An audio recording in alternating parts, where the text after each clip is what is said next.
Hi friends, welcome to our channel. Friends, PM Vishwakarma Yojana స్కీమ్కి apply చేసుకున్న వాళ్ళందరికీ ఇప్పుడు ఫోన్ కాల్స్ వస్తున్నాయి పంచాయతీ ఆఫీస్ నుంచి.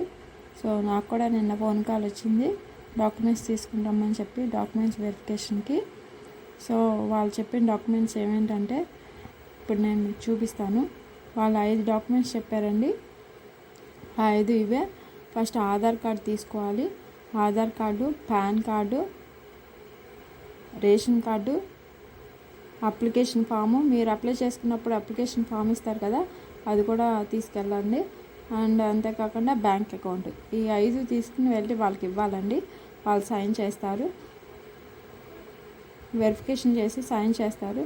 సో 15 డేస్లో మనకి మళ్ళీ ఫోన్ వస్తుందంట. అప్పుడు ఏ విషయం అనేది తెలుస్తుంది. సో ఫోన్ కాల్ వచ్చిన వెంటనే వెళ్ళి ఈ డాక్యుమెంట్స్ తీసుకుని వెళ్ళండి. నేనైతే అప్లికేషన్ మర్చిపోయి వెళ్ళాను, దీనికోసమని చెప్పి మళ్ళీ వెనక్కి తిరిగి వచ్చాను. సో మీరు ఈ పని చేయకండి. Thank you so much.